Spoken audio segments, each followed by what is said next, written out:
Target with PS Parihar channel में आपका स्वागत है।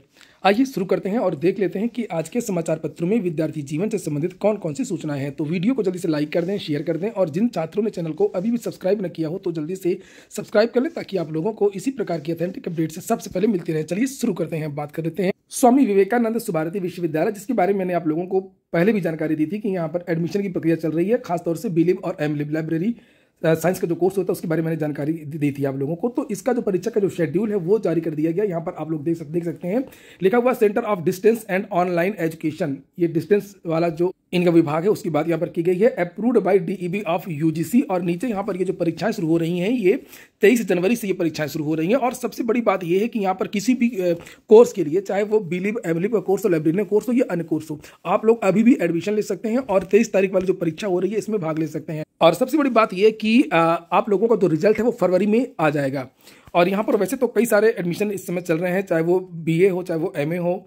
बीलिब एमलिब के बारे में तो मैंने आपको पहले ही जानकारी दी थी। लाइब्रेरियन की बहुत सारी चूंकि भर्तियां आ रही थी, रेलवे से भी आई है, बिहार से भी आई नहीं है, केवीएस एनवीएस सब हर जगह से लाइब्रेरियन की भर्ती आती रहती है। ग्रेड पे भी अच्छा होता है।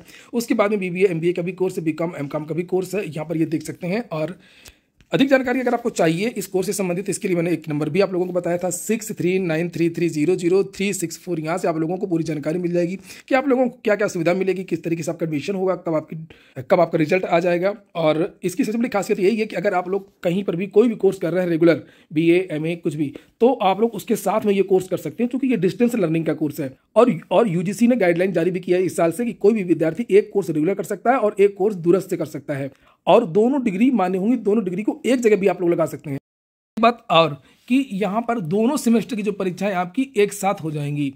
चलिए शुरू करते हैं और अब देखते हैं अगली सूचना को। और ये है पीसीएस प्री को लेकर के सभी छात्रों को शुभकामनाएं। आज परीक्षा है पीसीएस की। लिखा पहली बार हर केंद्र पर तैनात होंगे मजिस्ट्रेट। कई तरीके के बदलाव आपको इस बार देखने को मिलेंगे परीक्षा में। लिखा है उत्तर प्रदेश लोक सेवा आयोग की ओर से बदली व्यवस्था के तहत पीसीएस 2024 की प्रारंभिक परीक्षा रविवार को होगी। प्रश्न पत्रों को डिजिटल लॉकर में वाले बॉक्स में रख करके परीक्षा केंद्रों तक पहुंचाया जाएगा। और इस बार हर केंद्र पर एक स्टैटिक और एक सेक्टर मजिस्ट्रेट की तैनाती की गई है, जबकि इससे पूर्व 3 परीक्षा केंद्रों पर एक सेक्टर मजिस्ट्रेट की ड्यूटी लगाई जाती थी। हर परीक्षार्थी की पहचान के लिए आइरिस स्कैनिंग होगी और यह प्रक्रिया पूरी होने के बाद परीक्षार्थियों के प्रवेश पत्र पर होलोग्राम चस्पा किए जाएंगे। और यहाँ पर सबसे बड़ी बात यह है कि विद्यार्थियों को पहले पहुंचना है क्योंकि गेट बंद हो जाएगा। लिखा अभ्यर्थियों को परीक्षा प्रारंभ होने के निर्धारित समय से 45 मिनट पहले केंद्र में प्रवेश बंद कर दिया जाएगा। परीक्षा शुरू होते ही शेष प्रश्न पुस्तिका और उत्तर पत्रक एकत्रित कर गणना की जाएगी और इन्हें सुरक्षित तरीके से सील कर केंद्र व्यवस्थापक को सौंपा जाएगा। प्रयागराज के 51 केंद्रों में पीसीएस प्रारंभिक परीक्षा के लिए कुल 21,504 अभ्यर्थी पंजीकृत हैं। आप लोग कोशिश करिएगा जल्दी पहुंचने के लिए। सर्दी का सीजन है, कोहरा है। और दूसरी बात यह है कि जब आप पहुंच जाएंगे, गेट बंद हो जाएगा, तब वहां पर बंडल खोला जाएगा। और देखते हैं सूचनाएं। ये देखिए एक कैसी सूचना है यहाँ पर। ये माता पिता का प्यार परखने को रची अपहरण की साजिश। और ये जानना था इस मूर्ख को कि माता पिता ज़्यादा प्यार करते हैं या प्रेमिका ज़्यादा प्यार करती है। ये देखिए, ये एक विद्यार्थी रेलवे की परीक्षा देने आया था यहाँ पर और उसने मैसेज किए प्रेमिका को और अपने भाई को। आप लोग कमेंट बॉक्स में बताएं, क्या माता पिता का प्यार चेक करने के लिए क्या कोई टेस्ट की आवश्यकता होती है? यही सूचना अन्य समाचार पत्र में भी दी गई है, जैसे अमर उजाला में, हिंदुस्तान में, सभी में। ये एक कोई छात्र है और लिखा कौन कितना प्यार करता है यह जानने के लिए छात्र ने रची अपहरण की झूठी कहानी। लिखा मुझे कौन कितना प्यार करता है यह जानने के लिए छात्र ने बताया जब पकड़ा गया मैंने अपने अपहरण की झूठी कहानी रची थी। यह चौंकाने वाली बात कुशीनगर से परीक्षा देने लखनऊ पहुंचे एक छात्र अनूप पटेल ने पूछताछ में बताई। गोमती नगर पुलिस ने उसको अवध बस अड्डे के पास से पकड़ा और शांति भंग के तहत गिरफ्तार किया। डीसीपी पूर्वी शशांक सिंह ने बताया कि कुशीनगर के पटरौना हरपुर भेड़िहारी बबुइया निवासी अनूप पटेल शुक्रवार को लखनऊ रेलवे की परीक्षा देने आया था और वह गोमती नगर रेलवे स्टेशन पर उतरा, दुबग्गा के लिए निकला। इस बीच उसने नोएडा जेवर एयरपोर्ट पर कार्यरत भाई राजू पटेल को मैसेज किया कि ऑटो सवार कुछ लोगों ने उसका अपहरण कर लिया है और किसी तरह वह शौचालय से मैसेज कर रहा है। इसके बाद उसने मोबाइल बंद कर लिया। राजू ने आनन फानन में लखनऊ पुलिस कंट्रोल रूम पर सूचना दी। डीसीपी ने बताया कि टीम ने रेलवे स्टेशन और उसके आसपास में लगे सीसीटीवी कैमरों की फुटेज खंगाली तो अनूप आराम से स्टेशन से जाते दिखा। परीक्षा केंद्र से जानकारी मिली को परीक्षा भी दिया। इस दौरान उसका मोबाइल फोन बंद हो गया और पुलिस ने सर्विलांस से उसकी लोकेशन ट्रेस करनी शुरू की। उसका मोबाइल जैसे ही चिन्हट स्थित हवाई बस अड्डे से शुरू हुआ तो पुलिस ने उसको पकड़ लिया। और यहाँ पर लिखा कि वो आजमाना चाहता था कि प्रेमिका ज़्यादा प्यार करती है कि घरवाले ज़्यादा प्यार करते हैं। गजब भाई। इस मूर्ख के लिए आप लोग कमेंट बॉक्स में जरूर 2 शब्द कहें। अगली जो सूचना है वो टीजीटी और पीजीटी को लेकर के है। शिक्षा सेवा चयन आयोग ने शुरू कराया पाठ्यक्रमों का रिवीजन।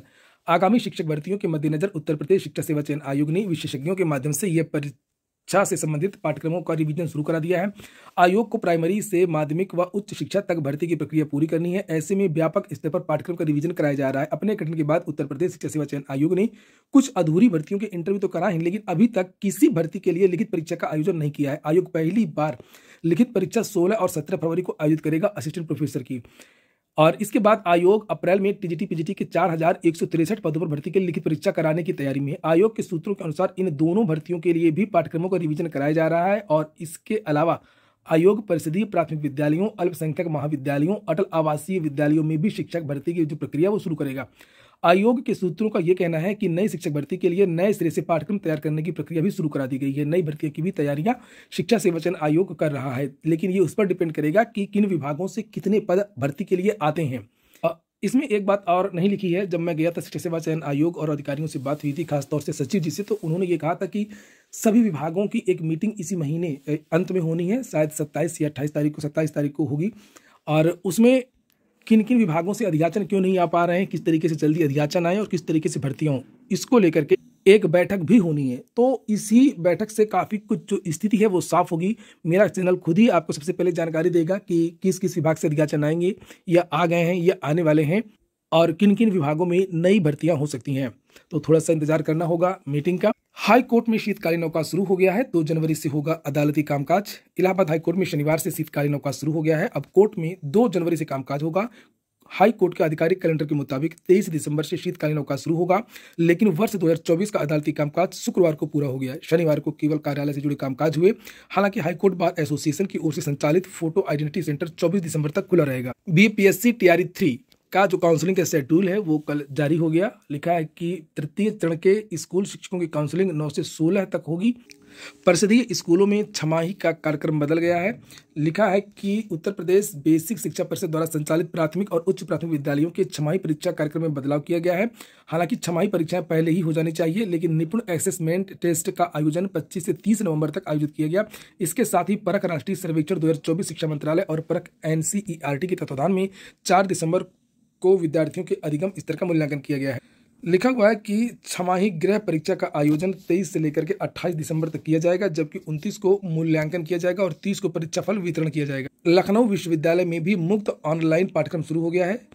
घर बैठे किसी को कोई कोर्स करना तो वो कर सकता है। लखनऊ विश्वविद्यालय में व्यापक मुफ्त ऑनलाइन पाठ्यक्रम शुरू हो गया। इसका शीर्षक potential of digital tools in research रखा गया है। प्रदेश सरकार के उच्च शिक्षा विभाग द्वारा अनुसंधान और विकास पहल के अंतर्गत वित्त पोषित परियोजना के तहत इसे शुरू किया गया है।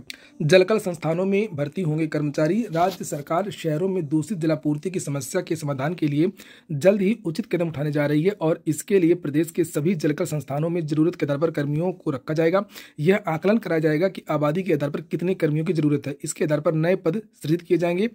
स्थानीय निकाय निदेशक अनुज कुमार झा ने प्रदेश के सभी जलकल महाप्रबंधकों से इसके बारे में सूची मांगी है। रीट शिक्षक भर्ती के लिए राजस्थान से जो आवेदन मांगे गए हैं उसको लेकर के भी जानकारी दी गई है। लेकिन माध्यमिक शिक्षा बोर्ड की ओर से 27 फरवरी को होने वाली रीट परीक्षा 2024 के लिए 5 दिनों में 56,882 आवेदन जमा किए जा चुके हैं। लिखा है कि 11,000 आवेदन रोज हो रहे हैं। सचिव कैलाश चंद शर्मा ने बताया कि 16 दिसंबर से आवेदन जमा करने की शुरुआत हुई थी। पहले दिन 500 आवेदन आए थे, इसके बाद तेजी आई। अब तक जमा 56,882 आवेदनों में से लेवल 1 में 15,041, लेवल 2 में 37,886 और दोनों लेवल में 3,955 परीक्षार्थियों ने आवेदन किया है, जिन्होंने दोनों के लिए आवेदन किया है, कॉमन है जो। अंतिम सूचना लेखपाल भर्ती को लेकर के है। प्रतीक्षा सूची को लेकर के 26 तारीख को विद्यार्थी यूपी पहुंच रहे हैं, और जानकारी ये मिली है कि यूपी को राजस्व विभाग की तरफ से अलग अलग जिलों से जो डाटा प्राप्त हुआ है कि जिन विद्यार्थियों ने ज्वाइन नहीं किया है या डीवी गिरा के छोड़ दिया है, उन विद्यार्थियों की संख्या लगभग 1500 है, और विद्यार्थी चाहते हैं कि यही 1500 के जो पद हैं उन पदों को प्रतीक्षा सूची के माध्यम से भरा जाए।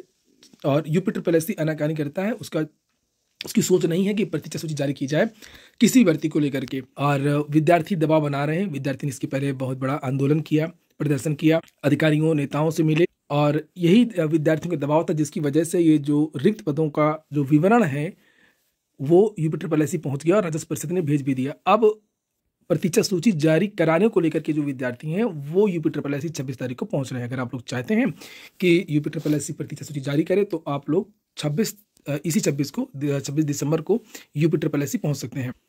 अगर प्रतीक्षा सूची का जो कार्यक्रम है वो जारी हो गया इस भर्ती में, तो सभी भर्तियों में इसका लाभ मिलेगा। चाहे वो वीडियो की भर्ती हो, बताया जाता है कि उसमें भी लगभग 200 विद्यार्थियों ने ज्वाइन नहीं किया था। इसी तरीके से ASO की भर्ती है, उसमें भी बहुत सारे विद्यार्थियों ने ज्वाइन नहीं किया था। तो आप लोग प्रयास करिए। और ये हो गया आज का वीडियो आपको अच्छा लगा हो, कि काम का हो तो लाइक अवश्य कर दें। जिन छात्रों ने चैनल को सब्सक्राइब न किया हो, सब्सक्राइब कर लें। पूरा वीडियो सुनने के लिए बहुत बहुत धन्यवाद।